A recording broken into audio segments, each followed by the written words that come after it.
The other thing that I will do is show up wearing the same outfit. So yesterday was the 31st of 2017, and I woke up quite early in the morning, and I decided I want to get to the beach before, while it's quiet, before a lot of people get there. And I get there before 8:09, and there were some people there already. So I was like, okay, it's not too full, but it's, there are people here. And I get there, and I usually go to, if you don't know this about me, now you're about to find out, but I usually go to the beach to speak to God, speak to Jesus, speak to Holy Spirit, let him know, here's what's in my heart, I'm here to listen to you, speak to me. And so that's what I usually do at the beach. And this time around, though, I wasn't just sitting with my journal and just talking to God and watching the waves. I actually felt prompted to swim and really enjoy the beach, completely. So that's exactly what I did. And I was at the beach, and I was swimming from about 9 until 12 midday. My shoulders are so sore, my thighs are so sore. I didn't realize what a workout just swimming for 3 hours could be. And then, God started to talk to me.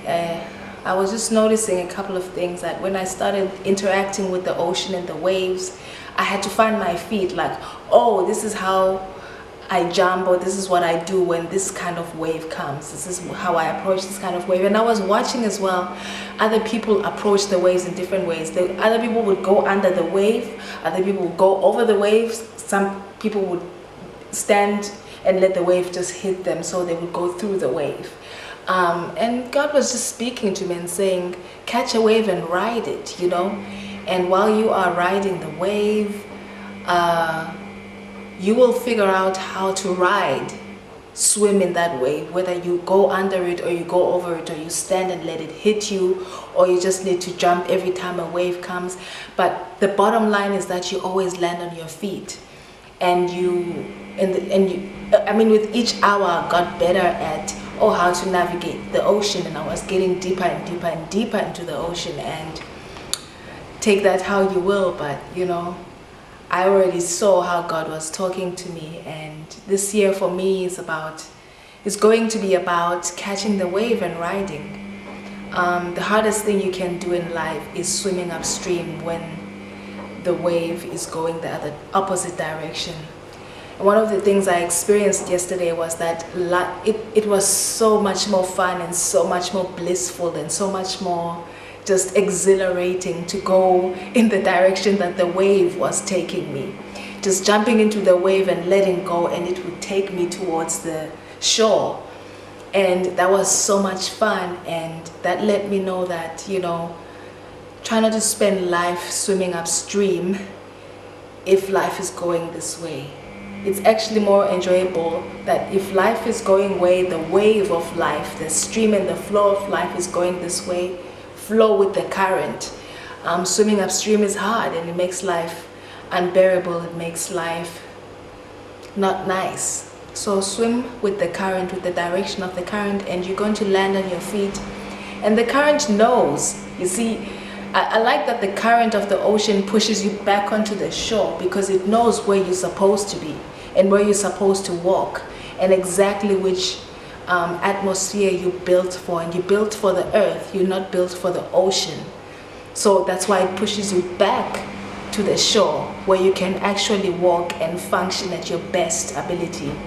And going with the current is about that. It's not about conforming with the culture. It's actually about the current knows where you're supposed to land, where you are going to be most effective and be grounded, and feel a sense of, I'm grounded and I can walk and I can navigate. So that's one of the things I learned while I was swimming out there. As the hours went by, as each minute went by, more and more people arrived, and there were now so many of us swimming at the ocean. And I would usually avoid that. I would go to, I usually go to the ocean like on the 10th and go swim when everyone is gone back to work, and I'm like, okay, now I'm going to swim. But this time around, I thought I'd swim with everyone, you know. And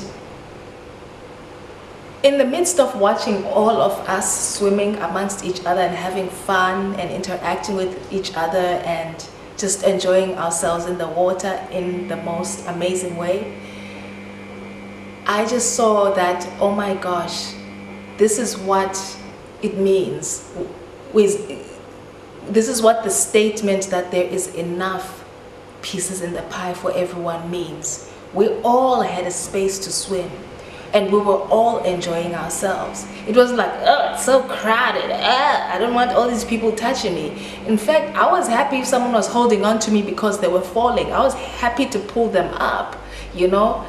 And I really saw that at play while I was swimming with all those strangers, people I didn't know, interacting with each other, that there truly is space for everyone, for us to do the same thing. Even if, you know, people will say, oh, that industry is saturated, or this industry is saturated, but I saw a beach that was saturated with people, yet all of us had space and to enjoy ourselves fully, not like, oh, it was too full, I couldn't quite enjoy. I was enjoying myself, and I don't like a crowd, but I was enjoying myself. So if I'm enjoying myself and I don't like a crowd, anybody else can enjoy themselves. So I just saw from that actually there is enough space, for everyone. There is enough in the universe, in God's world, for everyone. Everyone can get a piece of the pie.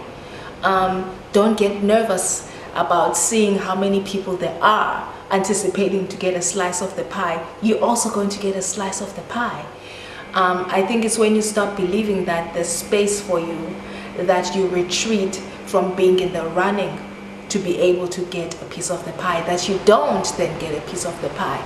I could have decided, oh, it's too full, I'm leaving, and I would not have gotten a piece of that pie of enjoying myself at the beach for 3 hours, not because there wasn't enough space for me, but because I retreated and I excluded myself from partaking and from being in the running to get a piece of the pie. So that's what I learned. So God was just telling me, ride the wave. It's more enjoyable to go in the direction of the wave. There's enough of space for you. Even in the midst of saturated spaces, there's enough space for you to get your part and enjoy yourself. And I enjoyed myself. And to not retreat, to not separate myself from people, but to connect and to interact. And for lack of better expression, force myself on people. Some people I would talk to and they didn't really want to talk to me. I kept it moving. Some people would talk to me and I would respond. Some people would talk to me and I didn't really want to talk to them. It's like, interact. Some people will want to interact, some people won't want to interact, but keep it moving. Keep it moving, you know. Do not retreat, do not go somewhere and hide. You also have a right to be here in the world, participating, taking part, making sure that you're in the running. So take your space that's designed for you to take up, and occupy it to the fullest, because each and everyone has been made a space that we are supposed to take on and occupy and operate within and connect with other spaces and other people. And so connect, catch a wave and ride. You will land on your feet. There is truly enough for every one of us. I'm going to try it and I'll let you know if it's really true at the end of the year.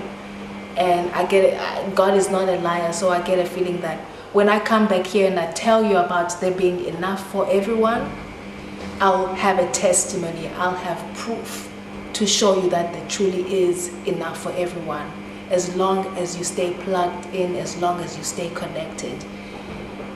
That's all. See you next time.